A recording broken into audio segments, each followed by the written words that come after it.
Welcome to Raising Consciousness with me, Lou Burrows, where raising human consciousness happens.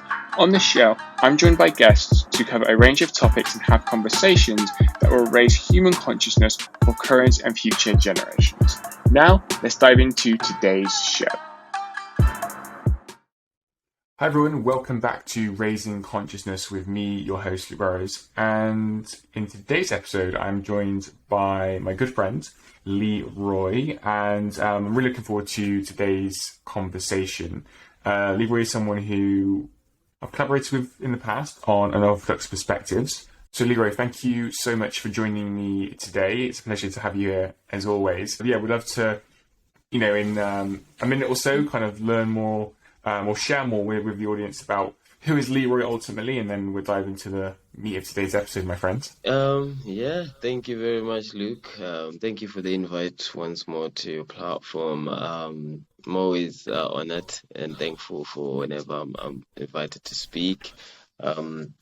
Myself, I don't even know where to start, to be honest, but simply put, to be honest, I exist to fend the persistence of existence. That's the best way I can sum myself up. Like, I see myself as somebody who I want to see people develop. I want to see humanity move forward. I just want to see growth. I enjoy seeing growth.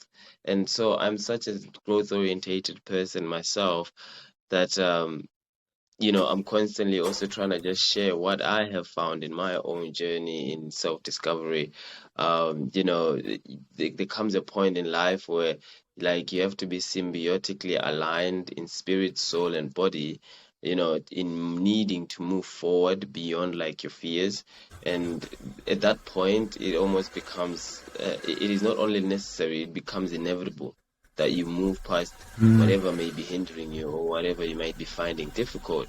So I guess I exist to fend that alignment, that symbiosis, to try and encourage that symbiosis within your soul, spirit, and body, like to understand that in your being, like in understanding that all your aspects of your own being, once they are aligned, once they are in balance, they allow us to move forward in a way that is so inevitable. Like it's unstoppable, and nothing really becomes impossible, if that makes sense.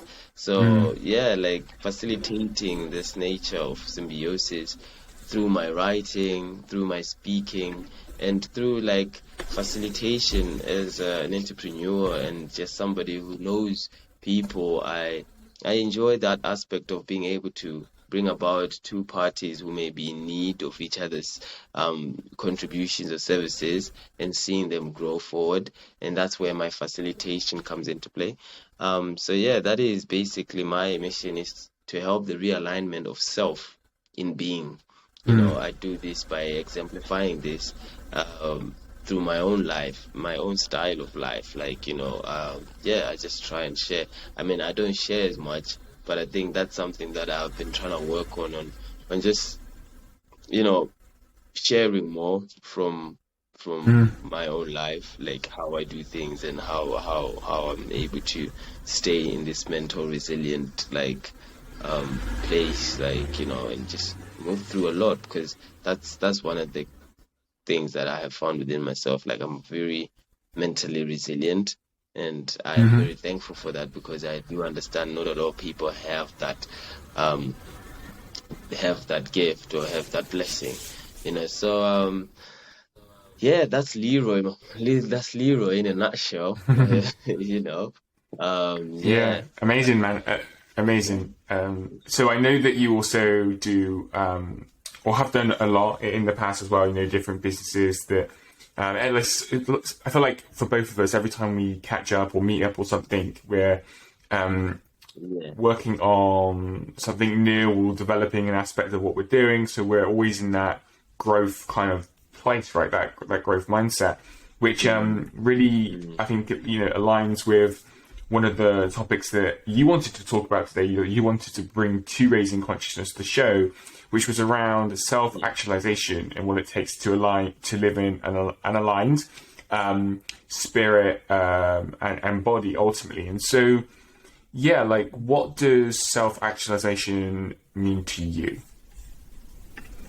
Right. So self-actualization to me,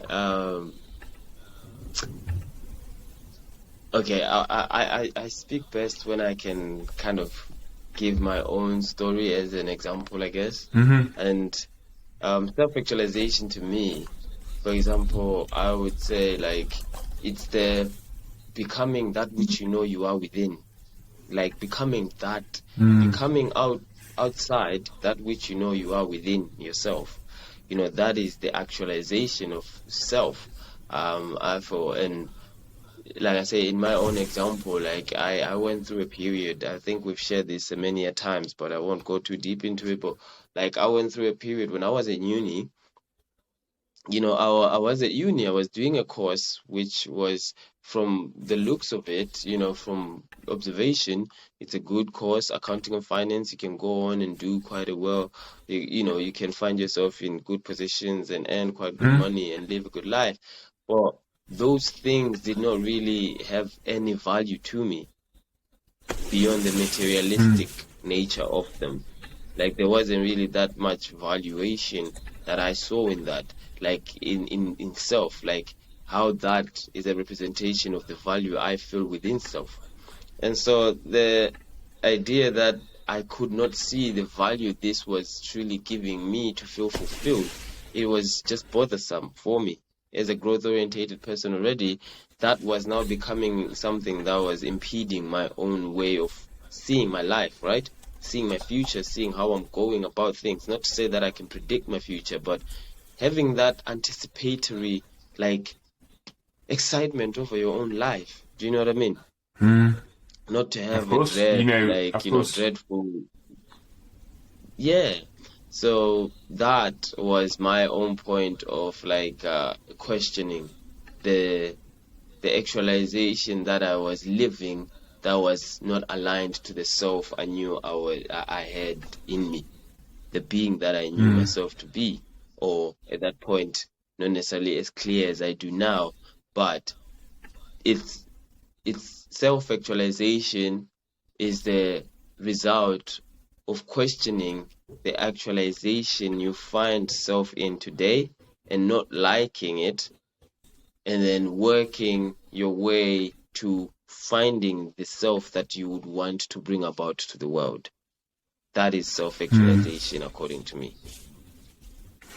So, yeah, because when I think of this, there's the Maslow's, what's it called? Let me, Hierarchy of need. that's it, right? Well done. It saves me there. And so obviously, like, you know, being within personal growth, I'm familiar with this, and I know that at the top, we have self-actualization, which is all about reaching one's potential. Now, the interesting thing Mm, that comes to mind for me is that actually one of the most exciting things, because you mentioned excitement there, is that we don't actually know what our potential is. You know, like we don't, you know, as I sit mm, here, you know, as you sit there, we don't actually know. And then as people are listening, you know, we don't know what our potential is, which for a lot of people, I think that can go down two main routes. One, it can excite them and move them into the journey that I have, you know, that I've been in this game for a little while now, but I'm still on. Just feel like I'm just starting the journey of personal transformation, personal growth. It puts you on that path because there's like this space of possibility, right? Because there is no mm, real. As I go back to it, I don't feel like there's any real limit on what that potential is. Like who's to judge what that potential is, right? Now, for some people, that could mm, maybe scare them is a little bit too strong of a word, but hold them back in fear, maybe of mm, you know, kind of that if they have limiting beliefs and stuff. You know, and we all have those in different ways. And so, you know, when we're talking about self actualization, that what comes to mind for me.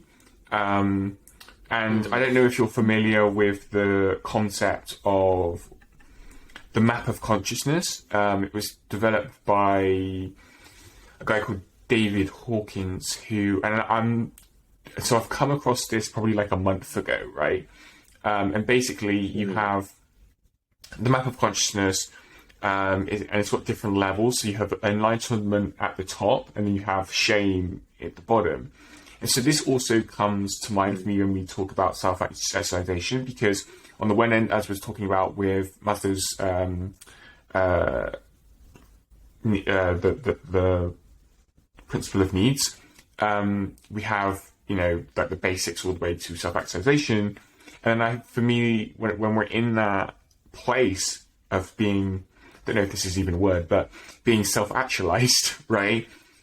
For me, it's like we're in that frequency, which is what the map of consciousness kind of states. All these different levels are ultimately frequencies. We're in that higher frequency of enlightenment, peace, and then kind of going down to the next block, which is joy, love, etc., etc. So, if people aren't familiar with the map of consciousness, I would definitely just like look it up on Google. Again, I came across it probably about a month ago now. And so, I just wanted to throw that in there. What's coming to mind for you around some of the things that I've mentioned around this topic, and maybe if you have any tips or things that have worked well in your life to help you to get to this state ultimately. Now, as you were speaking about the hierarchy of needs, and how that place of personal development enables us to reach that higher state of self-knowledge, self-actualization, and actual realization, right? As you were speaking, something came into my head, and I thought the best way to illustrate what you just mentioned is to show you what I've just drawn here. Right. So when you see this drawing, I want you to realize that self-actualization is like being on the cutting edge of knowing yourself. What do I mean by being on the cutting edge? Think of that hierarchy of needs, right? Think about that triangle, right? At the top, it's the point, right? It's the edge, right? At that point, right, you're driving higher. You're trying to drive yourself higher into a higher state or more of your being, right? Such is like a tree, right? Goes from a seed, stem, and it keeps pushing higher into higher states, right? Higher level of frequency or higher level of, Now, I want to show you this, right? Oh, how do you even turn around this camera here? I don't even know how you can turn around. Right. Okay. And for those who are, so for those who are listening on the podcast, we are recording. We should be recording video as well. So I would recommend. I will leave the YouTube link below, so you guys can go and That's right. can go and watch. We can go and watch and see the drawing and whatnot. But Leeroy, please continue.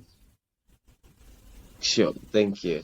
So basically, So if you look at the hierarchy, right, you find that self-actualization is at the top. Now, when you drive yourself to the top, right? Now, I want to just show something to the camera here, to the audience, is that it's like this. When you start when you start trying to find yourself, it's like you've got a little pyramid, right, out of the ground. Right. The more you drive higher, you try and push yourself into that edge, into that corner of that self-actualization, right at the top, right? The more you push the horizon of your life, the horizon of everything you have, right? Now you think of the hierarchy of needs, like you were mentioning, right? You've got all these needs that come within their hierarchy, right? And one thing we don't see is that the more you can develop self, right? That means developing your health, developing your relation, developing your, businesses, or, just, yeah, that career type of vocation side of yourself, right? What are you doing?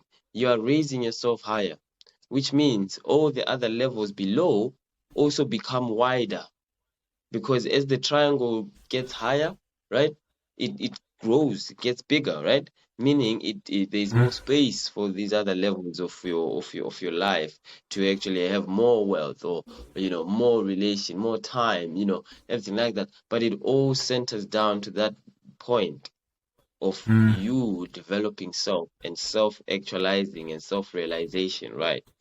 Now, that was just something that came in as you were speaking. And to go on back to what you asked me to share, if I do have anything that I have in my way, used to help me in my self-actualization. Today, I wanted to speak on like two models that I use for myself. One that I've had for a while now, I've been mhm, developing for a while, which is the C mental model, like C with three E's, right? Um, and I've named it I mental model, literally I mental model, because it has to be your own personal, like, mm. understanding of self. Now, the Okay. C word with the synonym like SEEE, standing Mhm, for self examination, exploration, and then expression, right? mm, Now, the being has to be able to see, you need to be able to see self, right? Because once you have an understanding that you, as well as an individual, you are just as there is 7 billion or however many ever billions there are in the world, you too are part of the world. You make a difference. That realization of self being part of this big organism we call Earth, that which is also founded with so many other different, kaleidoscopic nature of the world, we are diversified, like you too are a representation of that diversity. So mm, that realization of, then you begin to know self, then you begin to actually take note of self, right? Once we have that S, and then we've got the first E, which is examine. Now you are examining, the factual understanding of your reality, not, illusions, and not in denial, but be factual. Like the truth, let the truth hurt. If it hurts, let it hurt, because the scar will remind you of that which you have overcome, but has made you stronger, and mm. also reminds you of that which you do not want to repeat, because you know how hurtful it does get, right? So Because that's you've learned the for it. Yeah. examination part. Exactly. This is a, I mean, this alone, when you are examining yourself, it's the hardest part. It's, for Mm, example, like where, for example, when you break up with someone, for a while you might be in a place where you are complacent, and everything is okay, like, everything is good, like you don't see anything wrong with the relationship, right? And then once you break up, what happens is that you're being forced to face certain facts that are now a reality that you may not necessarily be desiring. You may not want that breakup, but it is the reality that is basically having you face certain facts. Maybe you mm, haven't been so, like, involved in the relationship. Maybe you haven't been also, like, maybe you've neglected yourself as well, right? It shows all of whatever comes out, you need to let it come out, because it's pointing to you what you ought to work on as you bring it back you still in, there? because you are seeing these things pop out as in this examination place. You're seeing these things come out of you as you're examining your relationship or the experience you've just had or the job you've just lost or the opportunity you've just lost or you didn't make, like all of these are points of examination that we do not need to run away and escape through the means of alcohol use, drug abuse, even like going out, just partying, trying to just get yourself off that thought, of that deep thought, of that thought that doesn't have, it doesn't require you to conversate with another person, because this is the one conversation you have with yourself. This is the conversation you Yeah. have when you're going to bed, when you wake up first thing in the morning. That's the examiner.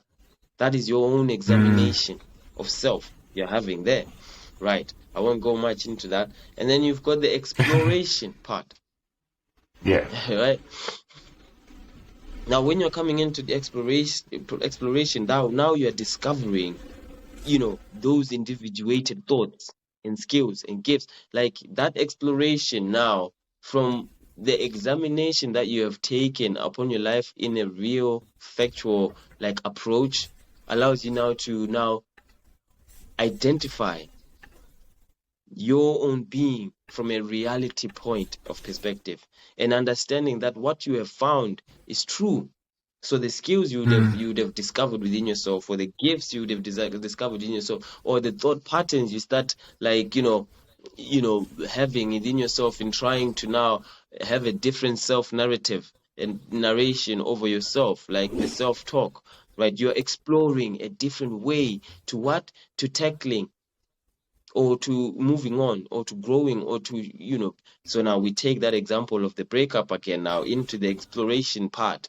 Now what are you doing in terms of the discovery of these thoughts that you didn't really think about, or you was not paying attention to the relationship, you wasn't really paying, you're contributing what you could have done to ensure the maintenance of the relationship is good, you all those thoughts that you're sitting there watching a binge watching some movie, that is helping you move past this breakup, those thoughts, right? But it's also when we do not want to escape or be in denial of those moments of heartbreaks or negativity or downs, we are only doing our own a disservice, because when you now go into that point of excitement, of joy, of wanting to express and extrovert yourself, you haven't done the work that you were supposed to do when you were in that low place. So there's certain things that you have not even realized may have given you even another step in that time when you are now in an extroversion of yourself. Because now you haven't integrated, as much as it's undesirable, the outcomes and the facts that you had to face over that breakup or loss of job or loss of friendships or whatever. You haven't integrated that within the self of your entirety, of your being, because you refuse to examine it. So how will you be able to explore anything out of that undesired outcome to help you become better of your own being as you grow? Because these are experiences. You cannot take an experience and then think this is how life is going to be, because you're cutting yourself short. The tree is not going to stop growing because one season there's a tsunami that come across the part of the world, right? Yes, they may break a branch, it may this, that, but the tree will always regenerate. And it's the same way we ought to see our lives, that we are going through life. It's an experience. So these explorations, Totally. sometimes you find yourself discovering that maybe you are good at football, right? You play football, yes, you've explored that, you've seen that, right? But then there'll come a time when you think maybe this is just a hobby, it's not really a passion for me to really follow it. But maybe your parent has a passion for it, that they really want you to do this, to do this thing that you have found through your own exploration, but through their own observation and their own desires, they're trying to live through you. And this is where the separation of individuation really begins, at the exploration part, because you're exploring who you are, what you like, what you are good at, and then you're also exploring what people are, what they like, what they are good at, and now you are also seeing how you cannot edify and grow each other, right? Which leads us into the third part, which is the expressive point of your seeing, if you're seeing being, right? Because now when you start expressing, you're expressing the fruits of your processing of self from the source of your being, your spirit, right? From the source of your being, which is now edifying the world. You're sharing with the world something that was never there, because as you examined yourself, you then explored and found things that you didn't even know were there within yourself. And in your own findings and now producing, the world is also what? Meeting the unknown, but only through your unique self, through your unique individual interaction and with life. That's where that Wow. individuation, self-actualization really comes in, because when I look at what I'm expressing, I can see where I've explored and found it, and I can see how I examined myself to be able to get to that exploration. And now I see how self is what actually is. I see my being within me, not as something else of an idea that I think this is how my life should be working. Because when you take that route, that's where the problem is, because you're trying to do the life, the mental model upside down, backwards, front, because you're starting from the expression, trying to explore that expression, trying to examine depth of that expression in yourself, and try and think you are aligning. But when you find you are there by the examination point and you're finding there's no alignment, because what you're trying to bring within you is not matching with who you are from within. Am I making sense? Well, yeah, man. So so many things are coming to mind, and I'm just taking a look back through some programs that I took beforehand, because some of the concepts, I'm making connections between the two, so I wanted to, I'm going to share those. But one thing, so I was listening to a podcast on the way home yesterday, and the guy, the speaker, or the guest on the show was saying, and I picked it up when you were talking there around becoming aware of our thoughts. And basically, he was saying that anything, and I want to get this right, right? Anything that we observe is not us, if that makes sense. So let me go a bit deeper onto this. So, for example, yeah. so with our thoughts, basically, he was talking about our thoughts, the monkey mind, right? That if we acknowledge, my monkey mind right now is very loud, etc., you are becoming the observer of self, right? So those thoughts that you are therefore having are not you. And so it was really, that was really fascinating to me, because often we think that we are the thoughts that we experience, right? We are even then, because our thoughts lead to a feeling, right? Oftentimes. So we then think that we are our feelings and that we have no power to change that. But the interesting thing is that a thought is that, right? So it's just a thought. It doesn't mean that we are that thought. And so this links up to something else I was thinking about I think it was last week, where I was contemplating around why we have, I guess, why sometimes the monkey mind is really loud, right? And I kind of came up with the conclusion that ultimately the mind, the body, etc., wants to keep us safe, right? So its whole kind of purpose is to keep us safe and keep us alive, right? So with that in mind, it's how does the body, the mind, keep us alive? It keeps us alive by conditioning, kind of, but also by the past. I've kind of linked it with the past by what it knows. So what does it know? It knows everything that has gone beforehand, right?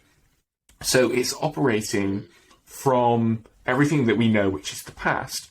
So when we want to grow, when we want to evolve, we can very often get this very loud monkey mind. And, even when maybe think people in work or in life challenge us or challenge a value or belief that we have, the monkey mind then would also get very loud because it's challenging it's challenging it basically, in that it's putting it in that place of trying to keep us alive. So I hope I'm making sense of this, but I'm just kind of making connections between what you're saying, things that I've become more aware to, and I think that for me the model you shared, it can definitely help people to navigate this, to raise their own consciousness. But I also feel like once you're aware of this, it is about, as you're saying, going within and reflecting on that, and just developing the consciousness, right? Developing the awareness that sometimes I have these thoughts. My mind is very loud, and that is not me. And that the journey of personal transformation, the journey of personal growth, is to learn from these things, to grow and to evolve. So yeah, a lot there. But it's just some connections that I've made between like podcasts of listening to, my own insights, and obviously what you were sharing there. One other thing I will share before I pass it back to you, my friend, is you were talking there about oftentimes other people want to live through us, right? Or they do live through us. So, and then when you were saying that, I made a connection between that and the program that I was taking probably back last year, but I recently went through some of the modules, and basically it's the 4 stages of spiritual growth. So the first stage is to us, okay? The second stage is by us. The third stage is through us, and the fourth stage is as us, right? And so these are the stages of spiritual growth. Now, I'm not going to go too deep into that. I'll probably do that on another episode for everyone. But the interesting thing that I picked up on there was when you said that oftentimes people want to live kind of through us, right? And then obviously what came to mind is the through us stage. Now, I think that when that happens, that can obviously be a very challenging time when, especially the parent, son or daughter scenario, right? When your parent wants this for you and you want something else.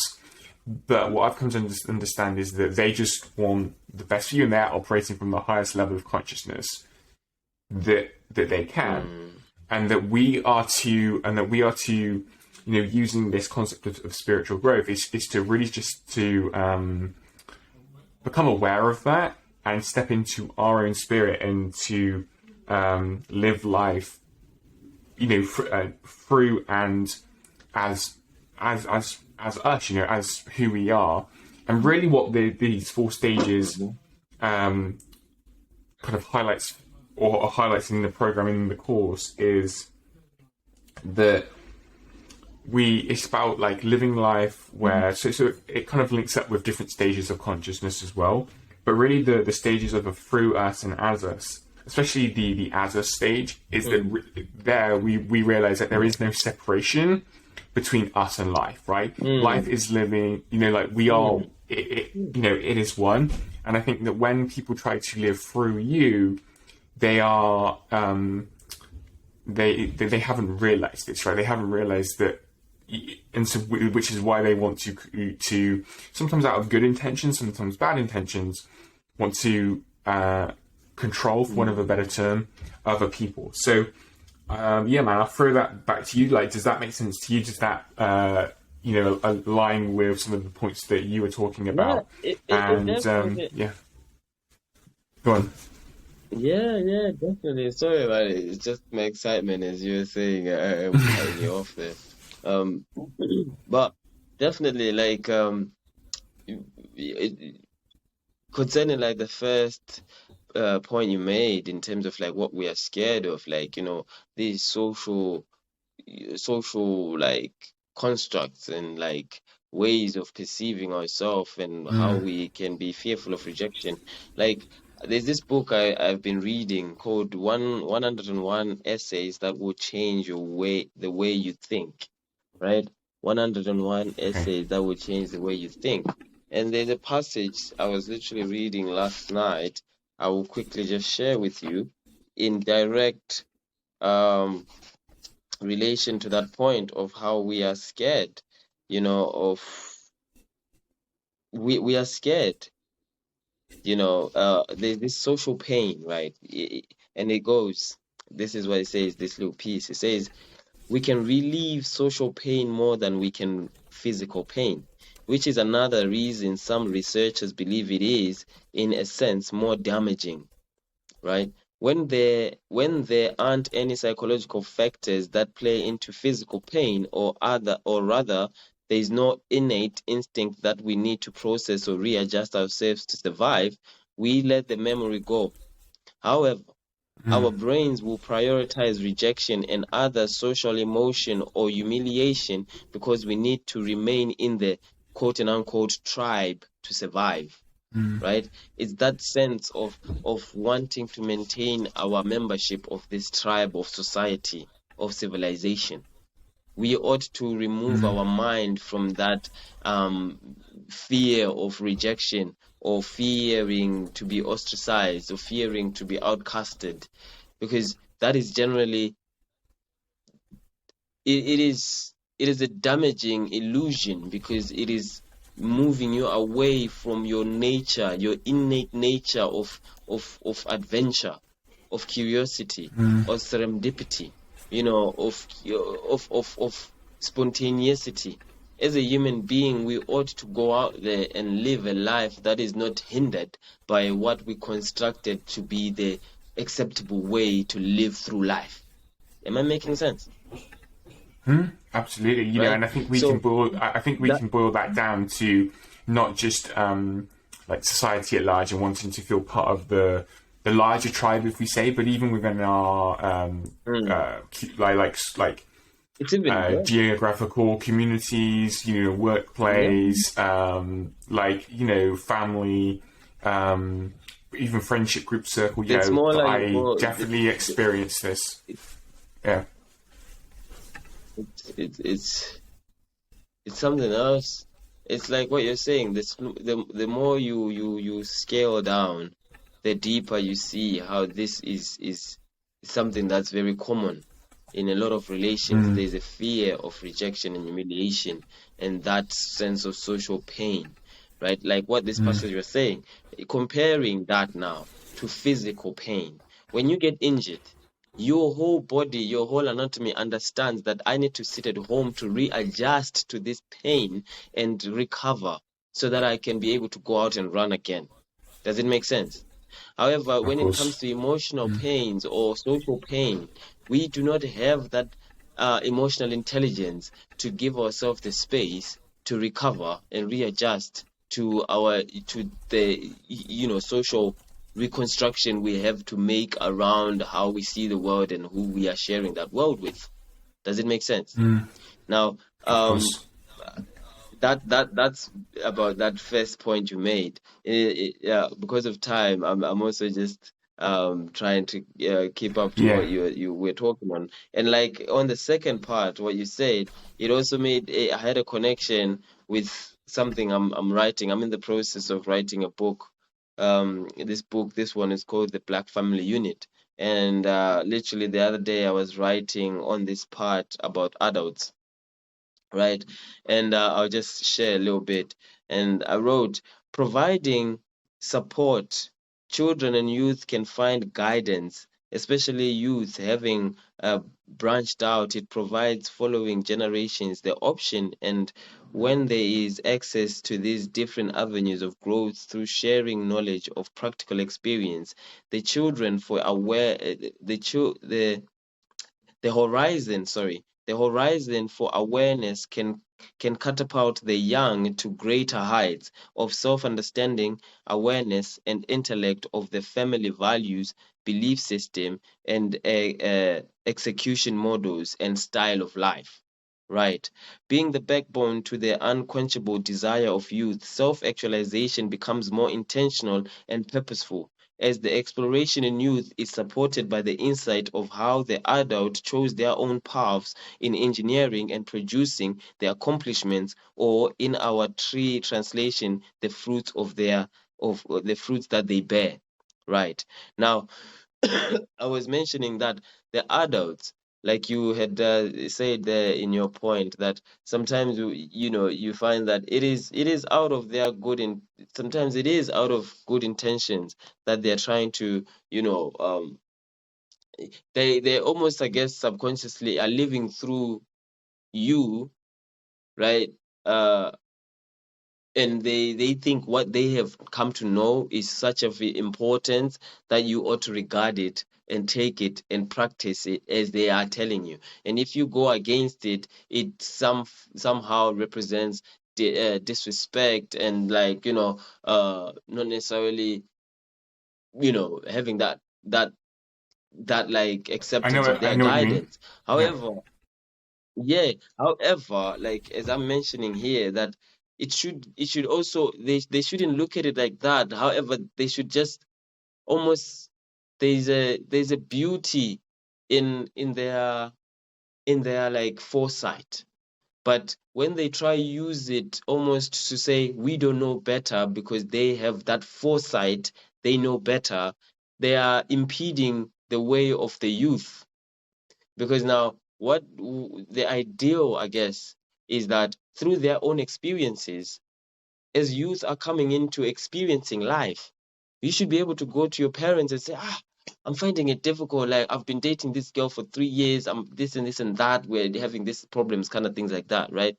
And then your parents will probably be like, oh, you know what? When I was dating, this is what went through, and then this is what. Maybe that's your mom that you ended up with your mom or your dad or anything like that, right? They give you insights from their own paths so that you may be able to look at your own present time and know that there are many other ways that things can go. But it's okay to take your time to find your own actualization of self. Does it make sense? But it's a different tone when your parent hears that you're dating and they start bashing down, like, why are you dating? You shouldn't be dating. You need to focus on your school. You need to go to school. You need to do this. You need to do that. But the curiosity of the dating is not going to go away even if I obey your words to down to the letter as you may want me to live my life. Ultimately, down deep within, Mm. there's a being, like you're saying, the monkey noise.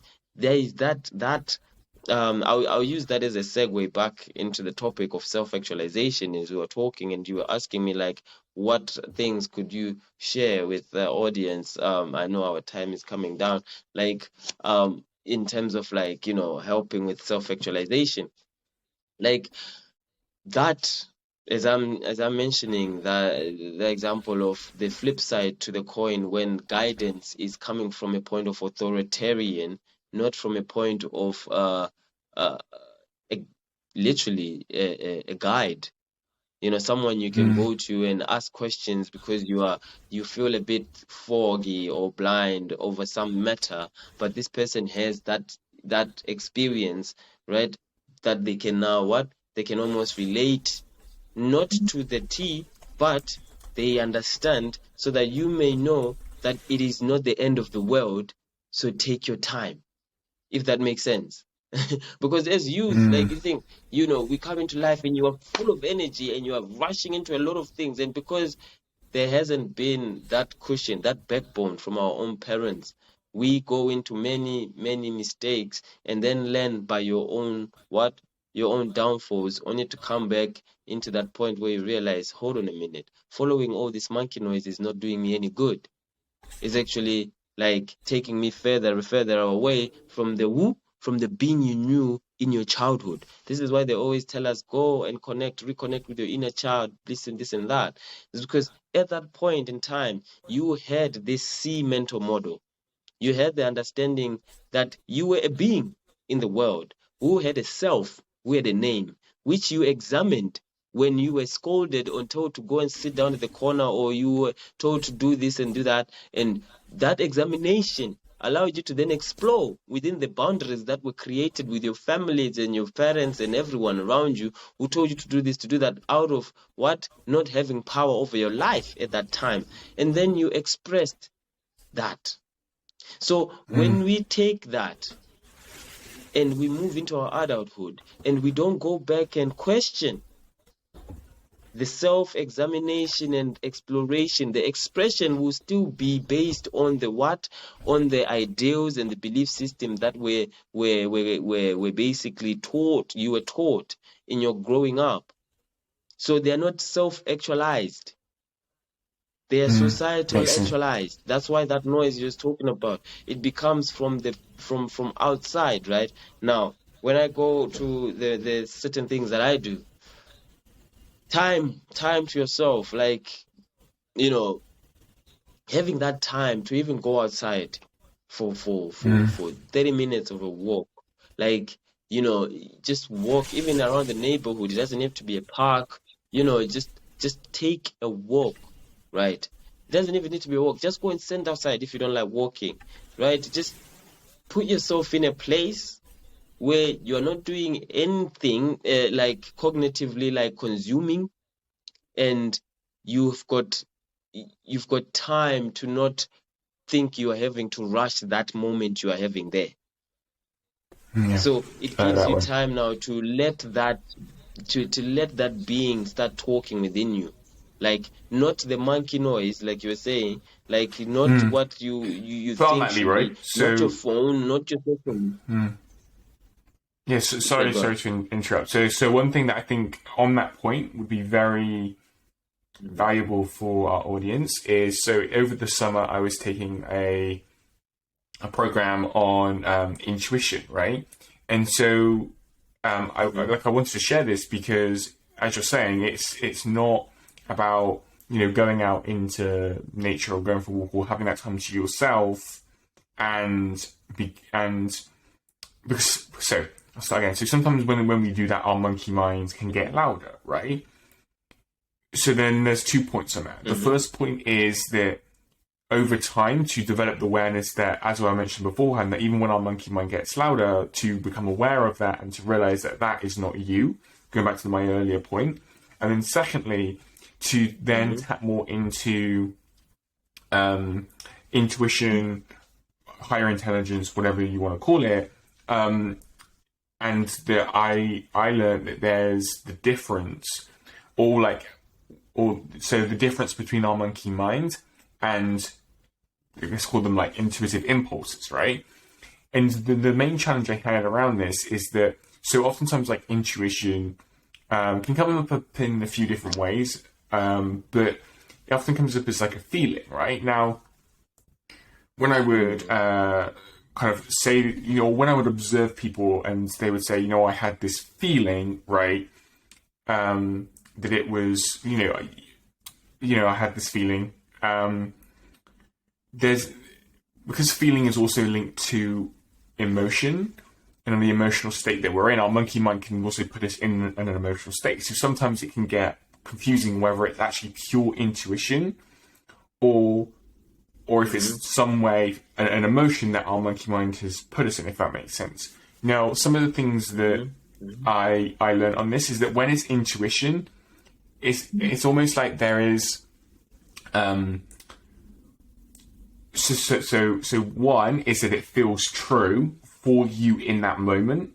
Okay, so we live in a world where it's very much around what, right or wrong, but our intuition isn't right or wrong. It's just what feels true, and because intuition is tailored to our all own experiences, it's what feels true for you in the moment that you are in. Secondly, so that was a massive kind of wake-up call for me. Secondly, is that when it's actually pure intuition, but so I'm not sure how to describe this, but like nothing comes after it. So what I mean by that is, like, if it's the monkey mind, like we would have a feeling, or we would think of thought, or like we would think of thought, but like then there's always going to be another thought. Like there's always going to be something else on top of it, right?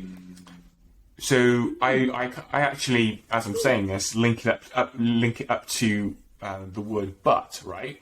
So like that's kind of where the intuition but also like the ego lives, right? It's in this world of like but, and so it's never continuous. But when it's pure intuition from within inside of us, it's like just as it is, you know. So I can't think of an example right now, but there is no but afterwards, and we can just act on that pure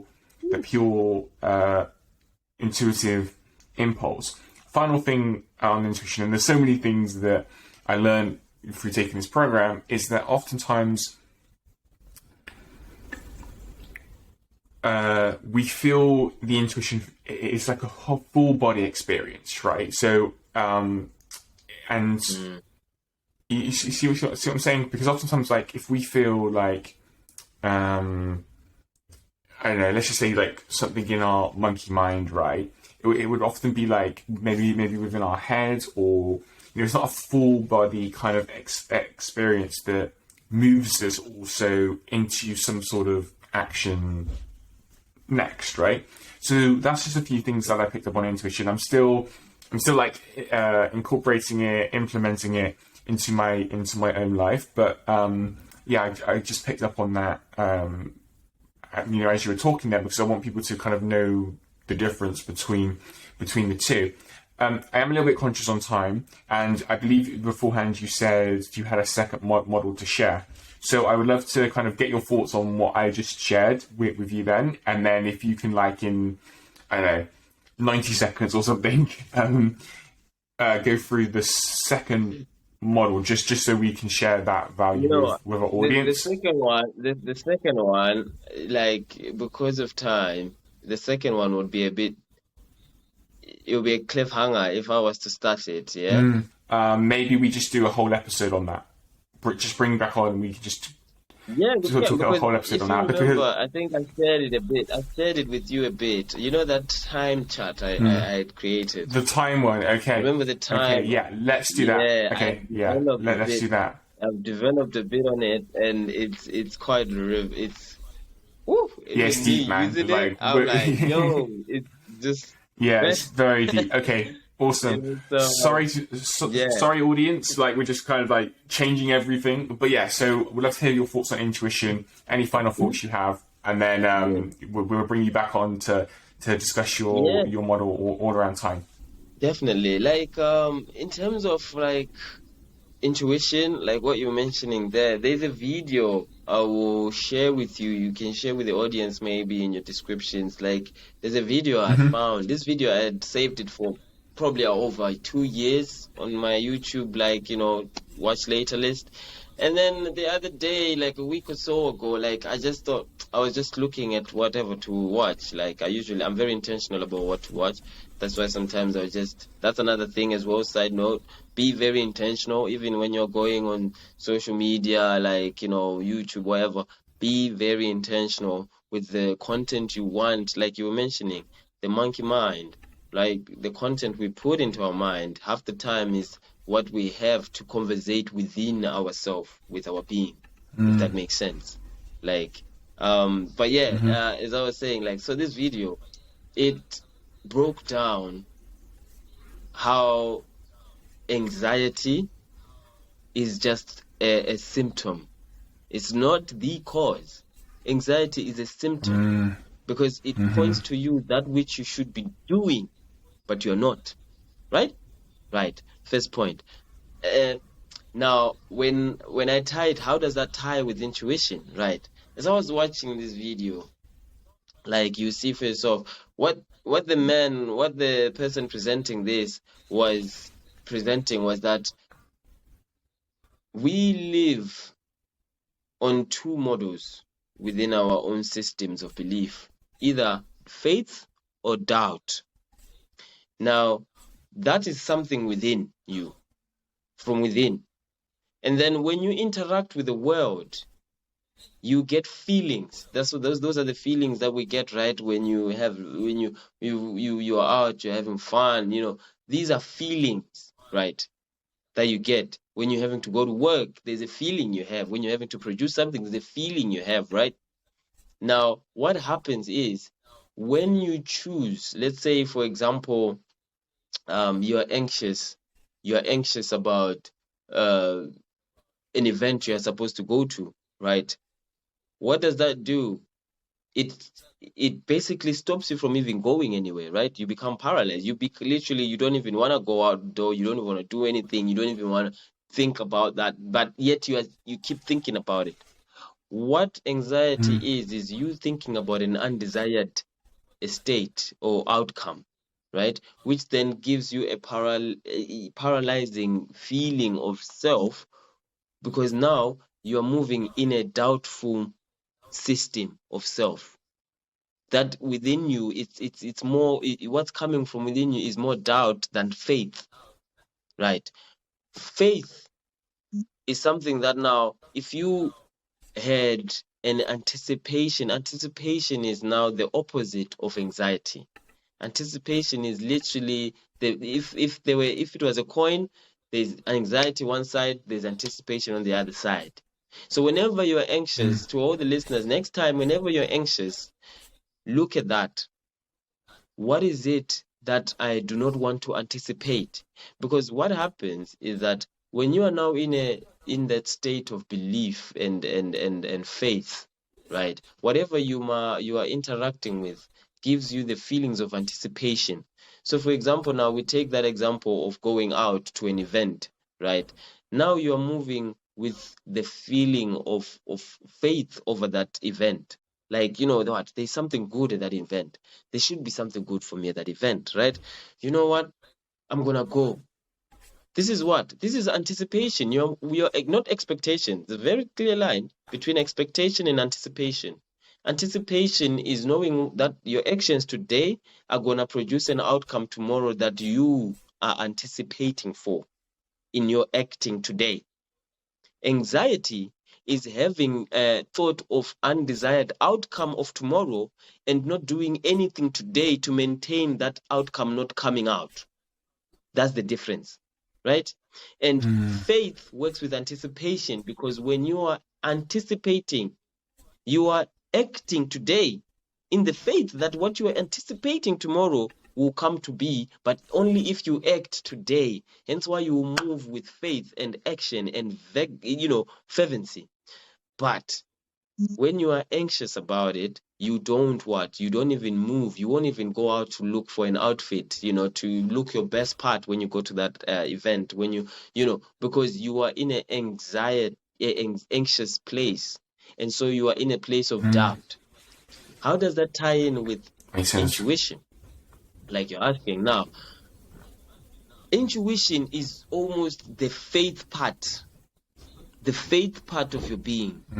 Because like you were saying there, when it's true intuition, nothing comes after.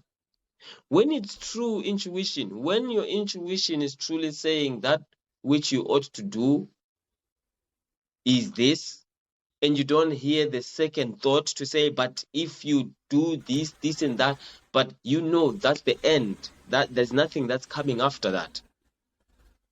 It should give you the anticipation that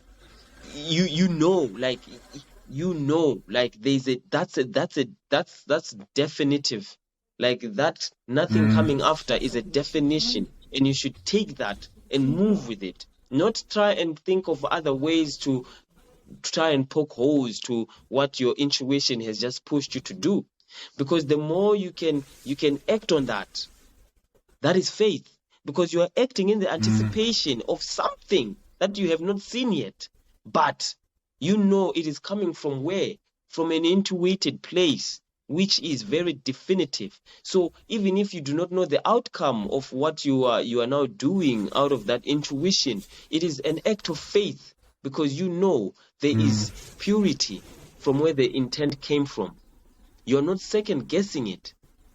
Now what happens is, doubt is when we are second guessing our very own being and the intuition we have, the antenna. Let me say this.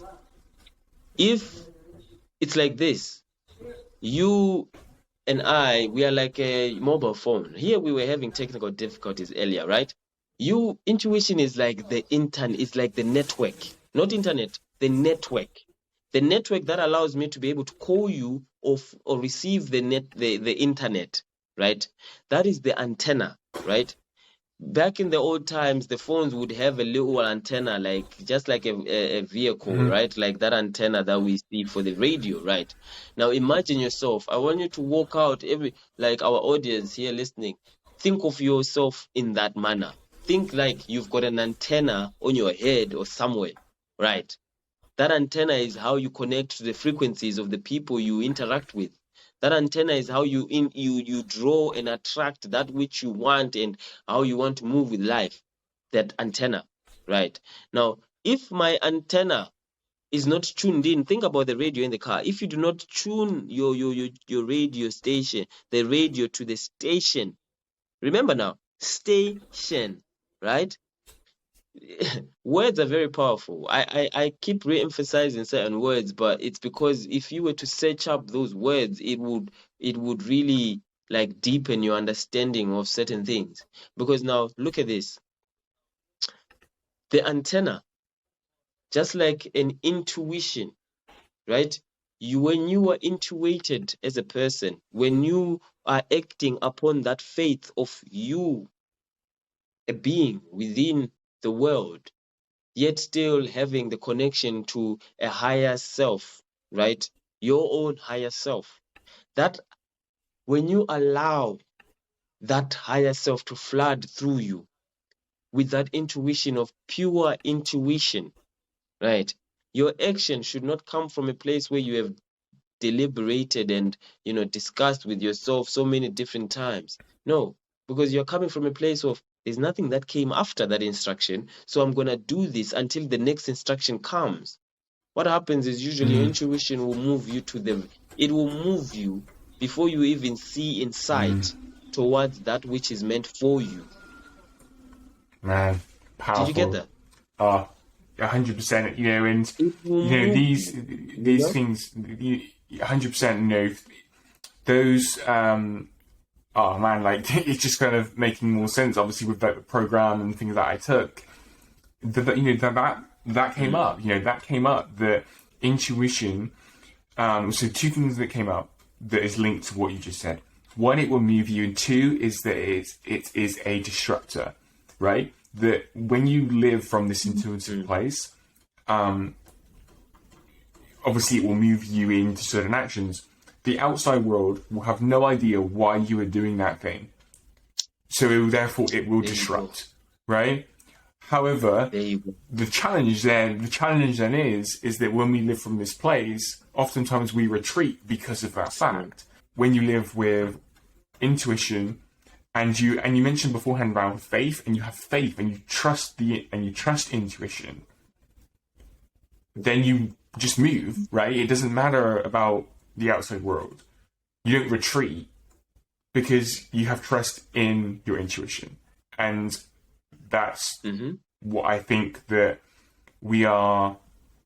I think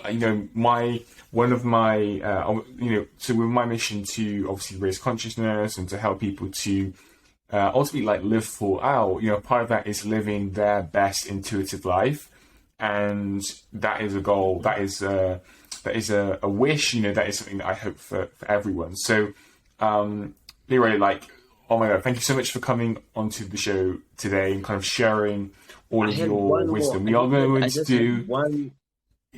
Yeah, no, we will cover final thoughts. Of course, we will cover final thoughts. Okay. I just want to kind of share with the audience that we will be doing a second episode on your second model. But yeah, I will allow you to share any final thoughts, final wisdom that you have for our audience today. And then if you can share where people can connect with you online if they want to learn more about what you do and have deep conversations like we've had in the past. Definitely. Firstly, you can find me online on the handle at Lastly Speaking. Yeah, it's a mouthful, but once you get it, you find me anywhere online with that same name. Yeah, I'm pretty sure Luke, you share that. Yeah, we'll do in the Yeah, description. atlasly speaking. Um, yeah, and I guess a final thought on intuition, self-actualization, as we are speaking now, like this is something that we all are very familiar with. And I'm gonna use this because it'll get people to really understand the intuition and how you are. It's always active. You like what you've just Mm, mentioned there, it's a disruptor, right? But you can either choose it to disrupt your own life or disrupt the perception people have over the life that you are living. When you are, if you ever found yourself in a group, let's say, right, and you're talking with friends or colleagues, or it's a little like, for example, okay, this is the best example. Let's say you go to a training at work, right, and then they pair you up in groups. And then they say, come up with certain ideas that you are going to talk about, with the rest of the class when the mm, teacher, brings everyone together. While you're in the group, like you share thoughts, you share your wisdom, you share your insights. People in the group are like, oh wow, like, yo, yeah, yeah, those are really true. That's true. And then the teacher brings you all together, right? And says, okay, guys, from your groups, can you guys have one person represent you and share what you have your findings? And then your group members look to you, and you know too that you were the best person out of all of them who was articulating these ideas best. However, the dynamics have changed now, haven't they? Right? mm, There's no audience. Now, in that audience, as they are going group by group and they come to your group, there's something that's happening within your heart. It's beating, right? It beats and it will be beating. You beat, it's beating, beating. Pop, pop, pop, pop, pop, pop, pop, pop, pop, pop, pop. And the teacher might even ask, okay, what do you all guys, what do you think about this? And you might have even answered that question within the smaller group, but now because there's a big audience, your heart is beating fast and your throat seems to be shutting down. Like you just don't feel like you are going to talk. You're going to be able to say it in the best way you can. Your mind is just everywhere. Right there is intuition pushing you to do the exact thing that you ought to do. Because right there, you are best placed to bring forth the thought into the frequency of everyone in that place. Because what you have come to have insight over needs to be shared, and your intuition is beating you to say something. Your heartbeat, people start having, that's where we say anxiety, social anxiety, all of this, all of that is because you are thinking about an undesired outcome. You think if you say something, everybody's going to laugh at you, or if nobody's going to say anything, right? You are so focused on the undesired outcomes of you standing up and saying something that you haven't even that you're causing doubt within your own ability to speak, even as your heart is literally pumping out of your chest, telling you can. It's almost like showing the power of your being. Once mm. we start also like looking at our own anatomy and seeing the relation between the body, soul, and spirit, man, this talk was just a bit short. I'm telling you, like, and I will start. I am gonna start sharing things more, and like I say, like all of these things. But like I'm Definitely, man. saying, that Definitely there, need next to. time you're in an event or anything like that, watch your heartbeat, and you see that Mm, it is aligned to your intuition. Because once you say mm, that, usually, if you courage up and actually say whatever it is that's been beating on your heart and you can feel it on your throat, and you have the courage to actually say it, there is a flood of peace. Like there's a flood of mm, calm. Like once that event happens, to a point where you go on further. But if you don't say anything, you move out of that classroom or out of that event with the thought of, had I only said this, had I only said that, had I only said this, had I only said that. But now the moment has passed.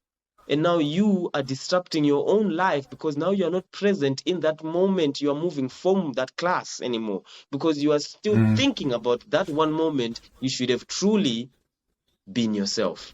As I say, that is my mm. final word in self-actualization. Self-actualization is listening to self.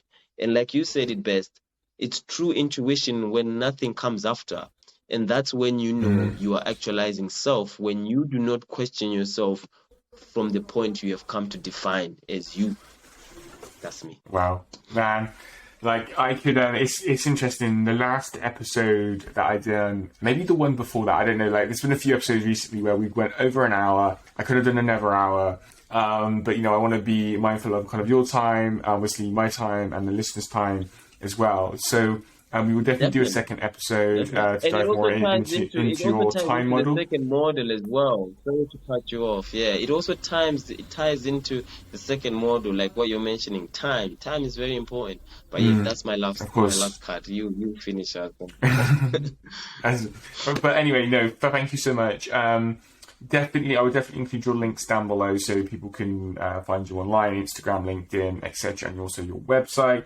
Leeroy, thanks again, and to everyone who's watched or listened to today's episode. I hope you got a lot from this episode. I would definitely go back through, listen to it a few times. Whenever I have conversations with Leeroy, like I leave the conversation, right? And I go and reflect on what we just spoke about, because oftentimes it's very deep, right? And I love that. These are the type of conversations that I'm inspired and definitely want to have more of, because I believe that they contribute to raising consciousness and helping us to become a better version of ourselves. So I will see you guys in the next episode. Peace out, enjoy your week, and take care.